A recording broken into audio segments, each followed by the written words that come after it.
Well, I didn't see you there. Just playing bass. I would have played something from this album, but it's not tabbed out in Songster yet. And I'm a noob. I've been playing bass for three months now. And that was misery business, if you couldn't tell. And if anyone for Paramore's watching this, hopefully, bring that song back. Anyway, let's take out my ear, but let's get into what you guys came for.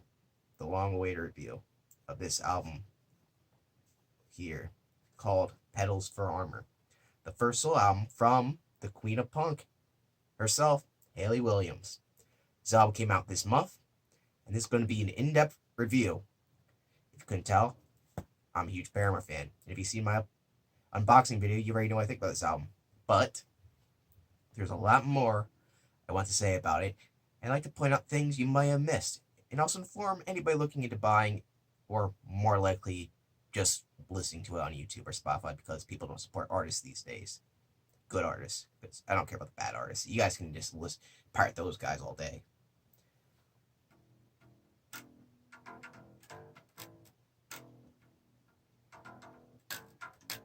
Oh, give a warning, this video is not meant for kids. I had to put this out because if this ever does do anything, hopefully it will, people might see it and people get wrong idea. I'm going to make inappropriate jokes. This album is also really not made for kids. There is some swear words. There is no parental guidance on it, and there's a song that the artist says that you shouldn't listen to in a car with your parents. But we'll get to that when we get to it. History time! So, why was this album made? Well, all the way back in 2017, which really wasn't that far back, Paramore released their 5th studio album, After, which I wasn't a big fan of. It's not bad, but it's nowhere near as good as the first 4 albums. Only recently have I discovered why the album rubbed me the wrong way. It was behind the scenes. I would put the blame entirely on one man, named Chad Gilbert. Now, I have made 2 videos now on how much I hate this guy, so I won't go into him. But it's important to explain how this album came to be, so I need to talk about this guy. So somehow this really untalented guitar player from a really horrible band somehow got Hayley Williams to marry him. That happened in 2016, which is also the same time the After Laughter was recorded. Essentially, their marriage failed because Chad's a dick who can't handle other people's emotions. So instead, he cheated on Hayley, and then he got divorced, which heavily affected the After Laugh album, and caused Hayley to become even more depressed than she already was. So, nice guy overall. Thanks to therapy, Hayley got better and decided the best way to cope was to make a personal album. Too personal to be a Paramore album. So, in order to build herself back up, and give the finger to Chad as well, she created this album that we are going to be looking at today. So, this album is made to be more experimental and more personal than the Paramore albums. But first, let's look at the personnel of this album before we go into the songs. The first person up is obviously Hayley Williams, who does all the lead vocals as well as keyboards and some guitar, and writer on every song. On a side note, I really hope she stays with the guitar and starts playing full-time in the next Paramore album. I think that'd be pretty cool. Of course, Hayley's not the only member of Paramore working on this album. I mean, you can consider this a Paramore album because of how many members who worked on this thing. We have Taylor York did pretty much all the production on this album, as well as additional instruments, and of course, writing. The next big contributor is Joey Howard, who replaced Jeremy Davis on bass only as a touring member. He's also part of the band Half Noise, which is Zach Farrow's band, and he contributed a lot to this album, being the main bassist on the album and writing a handful of songs. This makes me wonder if he'll become official member of Paramore. Guess we'll just have to wait and see. Next, we have Aaron Steele, who did drums, percussion, and programming. He's not to be confused with Aaron Gillips, I don't know how to pronounce the guy's name, who was a former touring drummer of Paramore. Benjamin Kaufman, who does some classical string instruments, the violin, and the chincello.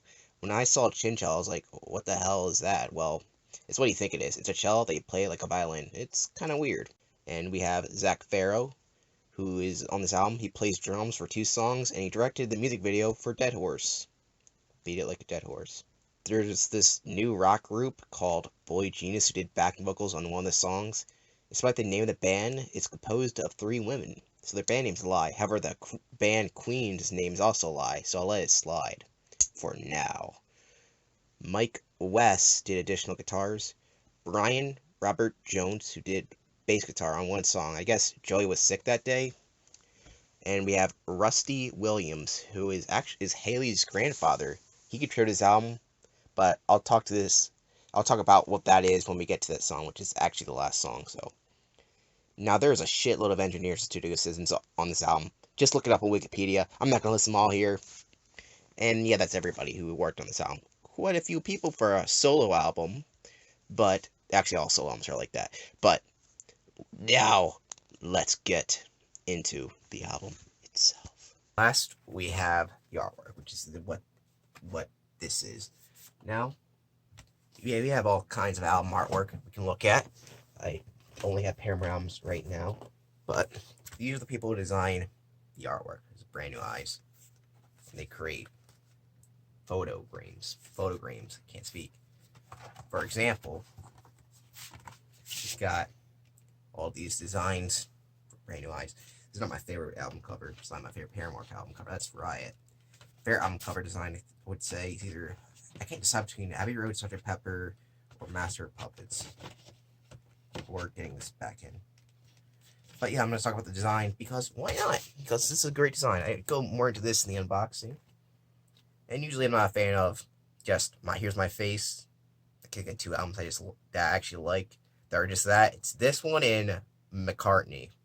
The first album by Paul McCartney. But who designed this? Who comes up with this? Well, it actually wasn't Haley. At least I don't think. So, the people who did the designs are Lindsay Brines, who was a creative director and photographer, and Alex Mata, who did the layout and design. Mention them because you don't know how important design is on an album. They can make it break an album. And I like those who put the time and effort to make album feel like a work of art, which is nice. There's a deluxe version, and I like the fact this is a foldable.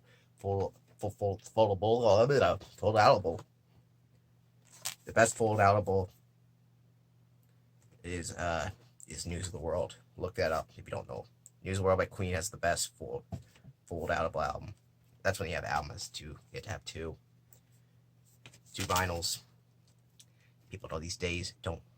Vinyls are fun to have, even if you don't have a record player like I do. Just buy a vinyl. It's cool to have. They're a piece of art.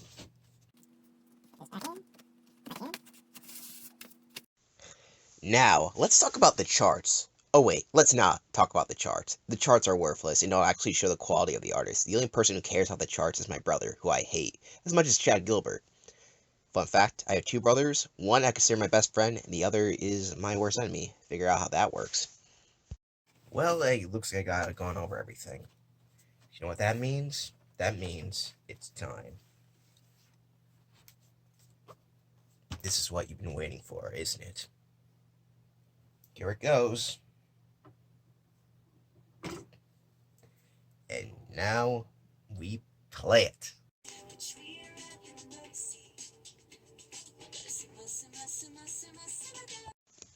Simmer is the first song off the album, and it sets up the rest of the album. It's a great introduction for the album, and it's very dynamic. I especially like the intro. This was the first song released, and it came with a trippy video where I think it's Mud, Haley's in a bathtub, and then she kills this person who's wearing riot gear.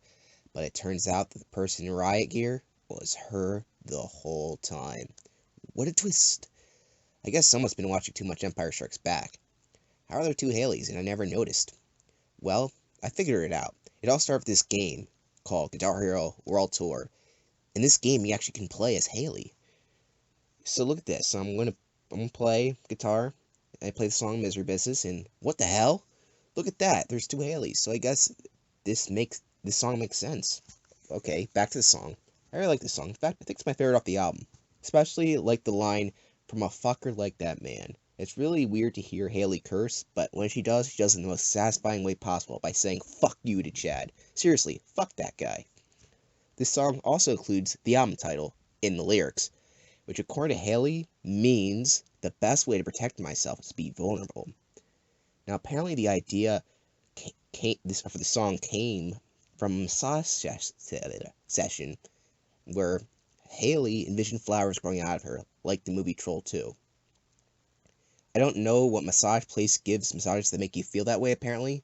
Apparently, it's a cranial sacral masseuse who does that. Lucky for me, I get free massages all the time, at home. Every time I want a massage, I just beg my mom to do it. I'm also a masseuse myself, as I massage my baby by giving him pets. Don't have much more to say about this song. If you know one thing from this album, is it's probably this song. Next song.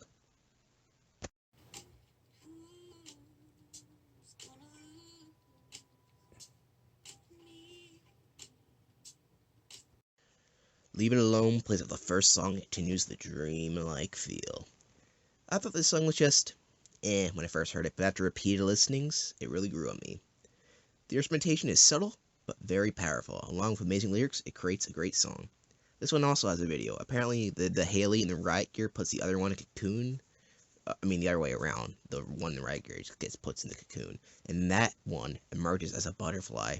And I can't stop thinking of Brand New Eyes. Am I alone with that thought? Think of Brand New Eyes butterfly? You know what I mean. Instead of explaining this song myself, I want to paraphrase Haley because I'm lazy. It really sucks that you have to dig through the dirty shit to find the diamonds or something, you know. You got to burn it all off. My family went through something insane in the middle of I'm working. I'm doing all this work on childhood stuff and traumas, and I'm terrified of losing people, obviously. And my Nana, who was my mom's mother, had this terrible fall. It was the day after, her and I shared a birthday. She's 50 years older than me, and she's 81 now. The day after her 80th, my 30th, she fell, like, all the way down my mom's stairs and suffered a head trauma. Like, the kind of thing that we all had to say goodbye to her, right?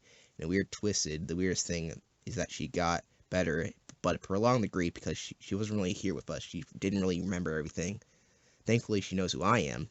She knows who my mom is, but she really doesn't. It was so tough. It felt like that there were a lot of death at the time. People that we knew, a lot of diseases, like family, friends, and stuff. I just thought, like, what is the point of loving people? Like, why? Even in the best case scenario, is I fall in love, we have a life together, then we lose one or our other. It's terrifying. The more you love, the more you stand to lose. But like the more I let in, I struggle with it all the time. Before we go, yeah. So yeah, that's what this song means. The quote speaks for itself, even though I couldn't quote it very well because I'm not good at reading other people's work.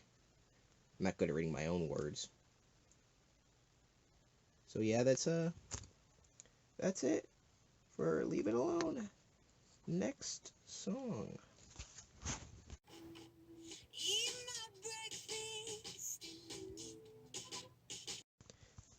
The next song we have is Cinnamon, which has a lot of weird vocal parts, but the whole album actually has weird vocal parts. In the lyrics of this song, Haley mentions her dog, Alf. The fact that Haley's a dog person makes me love her more than I already did, which was quite a lot. Hey, Oreo. He's a little baby, even though he's 12 years young. What do you think of the album? That's what I thought. Thank you, Oreo, for being in the video. He's a good baby. You like suntanning, don't you? Little rascal. That was my son, Oreo. He's the cutest dog in the universe, and star of the best video on YouTube called Oreo Puppy Estes. I gave birth to him. Yes, I know that might not seem possible for me to give birth to a dog. But that's what I say to annoy a mom, and I've been saying that for a couple years now. But the weird thing is that when I started looking on Instagram, the only person I really follow on Instagram is actually Haley. She said that she gave birth to her dog, which shocked me because I thought I was the only one who could give birth to dogs. But let's get back to the song. Cinnamon is a nice song about how great home is. As a socially isolated / awkward person, this is a very relatable song. The lyrics don't make much sense to me. The only one lyric I meant to say is the lyrics, if I ever let you in, you would never want to leave. It doesn't make sense to me because I was never let in, but I already don't want to leave. Now this song has a dance and a dance tutorial, so I have to try it, and people would mock me if I didn't, so here goes. I'll just let you know I'm not a dancer unless you count headbanging. I can't do the duck walk, and when I was a kid I tried to do Michael Jackson moves and kept falling on my face. Seriously, how do you do that lean? But here goes nothing. Okay. Here it is. I don't have room. But let's try it anyway. Oh wait, you can't see me because I don't have any room. Well, I'm not good on my feet. Let's try dancing again. Yeah, yeah. Uh,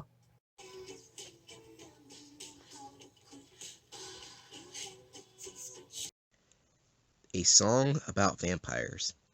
Yeah, it's nowhere near as good as Decode. I want to like this song, but I can't. I really can't stand the chorus. There are very, very, very few songs where I think Haley's voice is annoying because she has the best voice in the world, but the chorus for this song is one of them. Unfortunately, this one song brings the overall rating of the album down. I just wish this dud wasn't included on the album. I think it's also the weakest song, lyrically speaking. I'll stick to Decode, even if it is connected to a horrible film.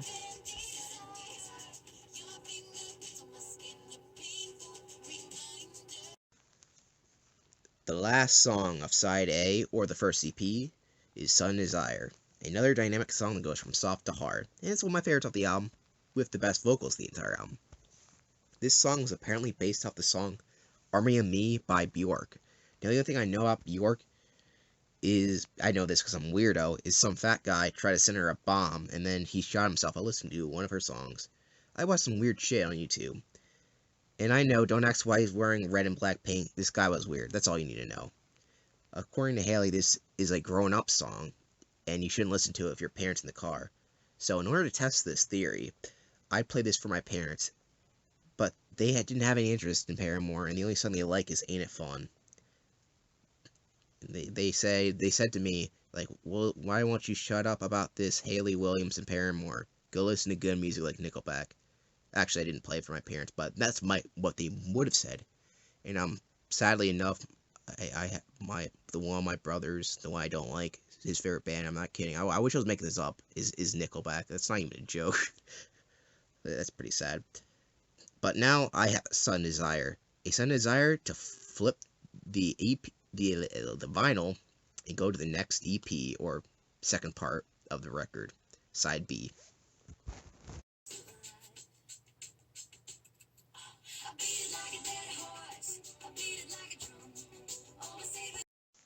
The first song off the EP2, or Petals Armor 2 this is called. It's time to beat a dead horse. So I said I wasn't going to mention Chad again, but this song kind of makes it impossible not to because it's kind of about him. So, my theory about him being the male equivalent to Yoko Ono, well, it got more validated. I'll let Haley explain it. Here's the quote from A Dead Horse. From talking about the song Dead Horse. In Dead Horse, I admit to having an affair. That's how I got into the longest relationship. I felt shame for all my 20s about it, but being able to admit it made it less scary. It didn't own me anymore. It gives people a chance to actually know me and decide if they like me or not. So what the hell has that got to do with Chad being Yoko?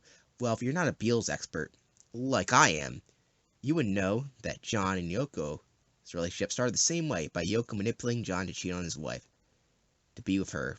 Except, yeah, he was actually married at the time, so that's even worse. Also, I gotta mention that John's wife Cynthia was way more attractive than Yoko. This ties you. The only problem is, I keep thinking of the South Park clip. Not much to say. Next song.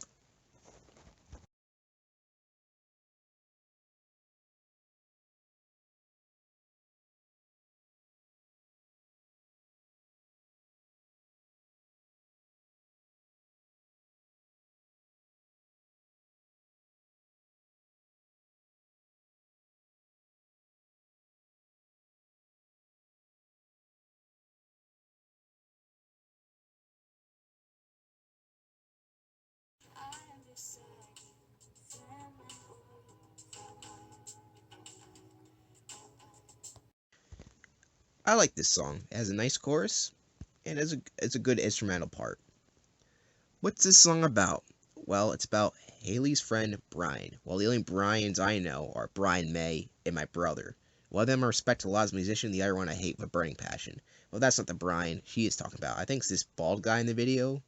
He's not a musician, He's a hair guy. I don't know. So I know nothing about this guy. I'm too lazy to look into him more.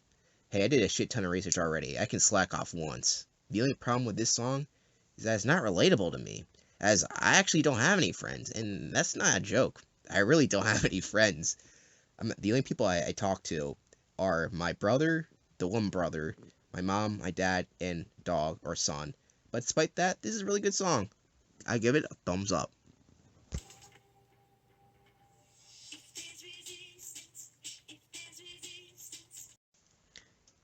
If you thought there wasn't enough dancing in this album, well, here it is Over Yet, a very funky song about getting over depression. I like it because of the bass, and I like bass since I'm a bassist in training, but I'll become a master of it. I'll be as good as Clipper in one day.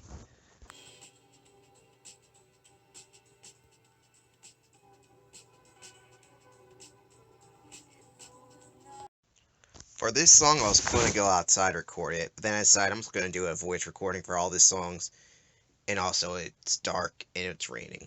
So, yeah, I'm an indoor person, so this song doesn't really speak to me. Actually, that's not what the song's about. But lyrically speaking, it's okay. It features backing vocals from Boy Genius, who I mentioned before. And I actually didn't know there's actually backing vocals. I thought it was just a double track of Haley, but hey, the more you know. That's what happens when you look stuff up, kids. It's a nice mellow song about building yourself back up. Actually, I had to look up what a lotus was, because I don't know what a lotus is. It's a flower, but it's a really weird named flower. I thought it was like Otis. Lotus. Try saying that 5 times fast. Next song.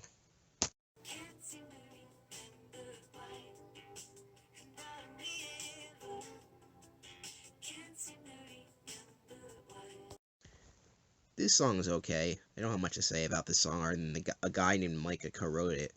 The only Micah I know is from Red Dead Redemption 2, and if you know anything about that game, you would know that's not a good thing. But hey, this song's good, so maybe this Micah's a good guy. I should compare people based off their name. Don't judge people. That's the message of this video. I'm just thinking about Red Dead 2. What a great game. I think I should play it again. Oh, I'm getting sidetracked. I can't play that game or I'll play it for hours. So let's just swap to the new vinyl, the last one, well, EP3. Let's go!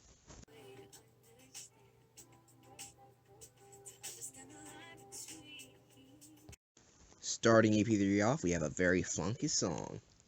Now that we're near the end, it's becoming more upbeat to show the growth of Haley, and I'm going to let her explain this song.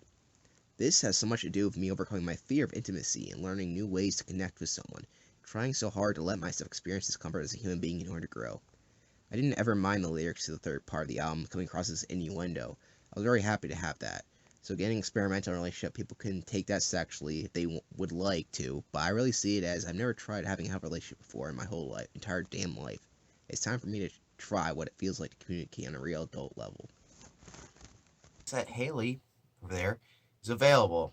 And if you're watching this, Haley, I'm available. I'll let you have this plush I made of you.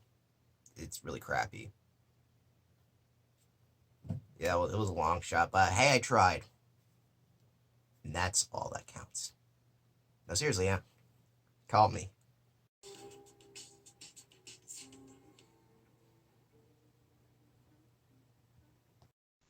I will find you, and I will kill you. This is another funky song. And has the same message as the last song, minus the love angle. So I can just move on to the next song. I don't want to talk about this song that much. Yay!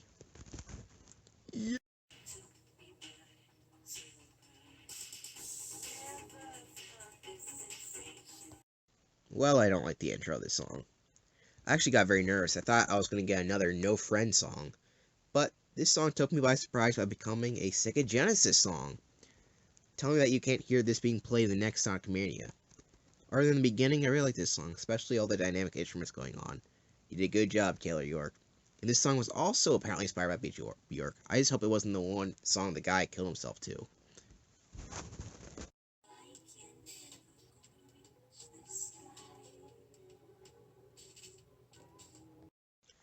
It's an okay song, nothing special, nice lyrically with a good bass groove. This song's about gaining weight because if you didn't know, after her divorce, Haley lost a lot of weight due to anxiety and coping mechanisms, which are the opposite of mine, which includes eating.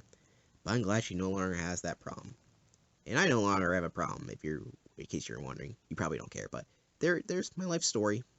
You know, I'm not a rock star, so you guys don't care. But I will be one day. Just you wait and see.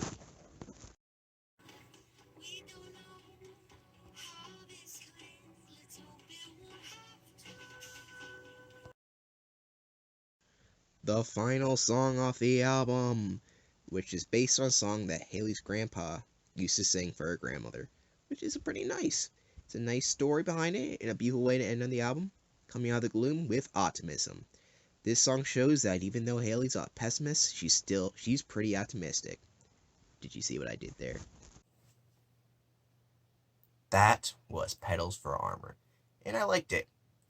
It's like if Pink Floyd's The Wall had a good vocalist, essentially.